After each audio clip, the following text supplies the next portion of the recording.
a gente precisa, como pais, né, como educadores, manter primeiramente um diálogo sem julgamento, né. A gente precisa tentar embarcar nesse universo do adolescente, tentar entender o que está por trás daquela série, daquele filme, daquele desenho que ele está assistindo muitas vezes, daquele jogo, né, o que que acontece naquele jogo, tem questões de muita violência, não tem, conversar sem julgamento, né, tentar entender sem julgamento, não é dizer: "Ai, não assiste isso, que isso é ruim para você", mas tentar entender o que que tá aquilo, às vezes ter que assistir junto, ter que sentar para jogar junto, para tentar entender que jogo é esse, né, "Me ensina, eu não sei jogar nada, mas me ensina como que joga". Não porque você quer, fomentar ainda mais aquilo, mas porque você quer entender como que ele está pensando, como que ele está julgando as coisas, quais são os valores que estão sendo colocados ali, se tem crítica, se não tem crítica, né. E às vezes uma conversa muito simples, comece desde pequeno essa conversa.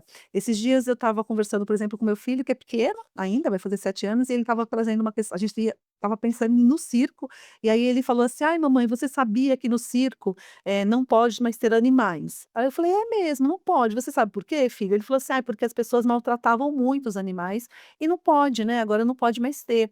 "Ah, eu gostaria de ver o animal no circo, né, o elefante, mas eu entendo que as pessoas batiam no elefante". Aí eu falei: "O que que você acha disso?". Ele falou: "Ah, eu acho isso muito triste. Eu não gosto que maltrata a natureza, que maltrata os animais". Então, assim, isso já vai dando uma impressão de, é um diálogo que parece muito simples, mas é como você vai vendo o seu filho, naquele momento, construindo o julgamento de valor sobre a vida, sobre a realidade, sobre as situações. Isso estou falando de uma criança pequena. E com o adolescente? É a mesma coisa. Sim.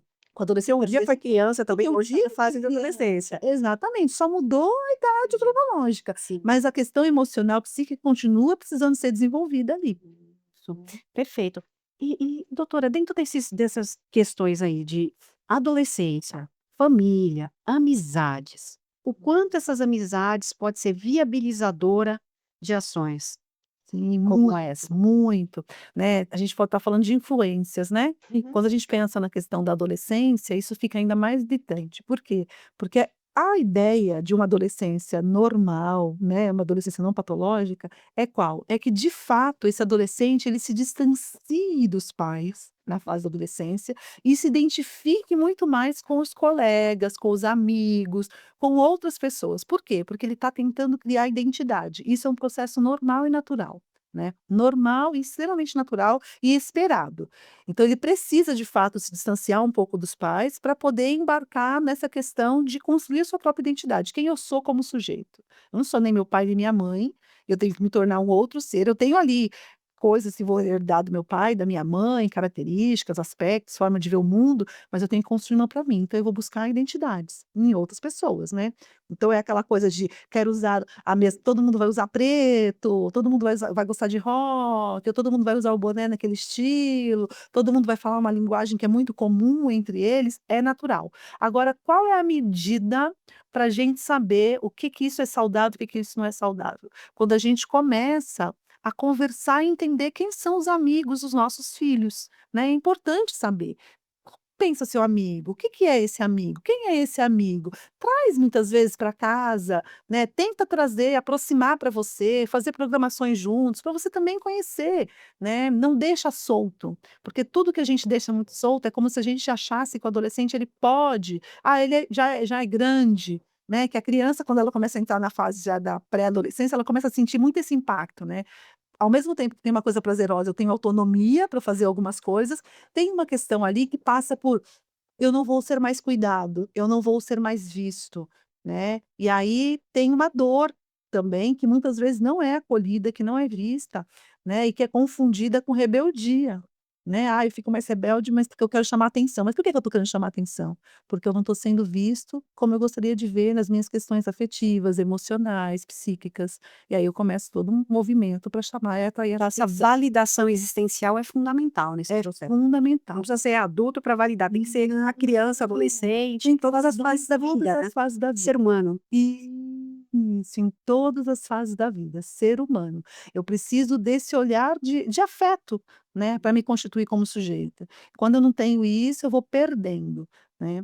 E aí não dá para a gente dizer, né: "Ah, então só vai matar a pessoa que tem uma psicopatia", né. Não, qualquer um de nós Aquele desse jeito estigma. aí. Exatamente, senão vira um estigma. Você precisa entender o que aconteceu na história, naquele contexto, né, que relações que foram se perdendo ali, e quais esses sinais que a gente falou que podem ter sido aparecendo e a gente não foi vendo, na maioria das vezes não foi sendo visto, né. Então, o olhar da psicanálise, por exemplo, finalizando, professora, ser humano precisa ter espaço de ser humano? E Tá faltando esse espaço do ser humano ser humano? tá Essa faltando dignidade, espaço. olhar para essa dignidade Sim, humana? tá faltando espaço de fala, tá faltando espaço de escuta, né, tá faltando espaço para demonstração de afetividade, né, tá faltando espaço para oferecer limites, né. Muitas vezes os pais, eles entram numa perspectiva de: "Ah, eu preciso ser amigo". Não, você precisa ser pai, você precisa ser mãe do seu filho. Não é um nível de: "Ah, eu vou ser amigo", porque o amigo ele tá no mesmo nível e você não tá no mesmo nível. Uhum, Você tá no nível de autoridade, uhum, não de autoritarismo, uhum. não no nível em que você vai impedir o outro de crescer, de viver, mas você tem que ser o suporte emocional. Quando você entra no mesmo nível, né, de amizade, você deixa de ser essa referência de segurança, que a criança e o adolescente precisa. Então você é a referência de mundo para ele naquele momento, né. Sim. Então você é sim e tem que sustentar esse lugar de autoridade, né. Quando você é capaz de sustentar esse lugar de autoridade, você dá o limite é castração, o limite é o que dá pra gente continência pra gente poder saber que nem tudo nós podemos Crítica, fazer. né? É crítica, e que nem tudo a gente pode fazer, que nem tudo nos convém, e que as coisas têm ali parâmetros, né, a sociedade ela tem um parâmetro, tem um jeito de funcionar. Então, pais que precisam exercer a paternidade e a maternidade.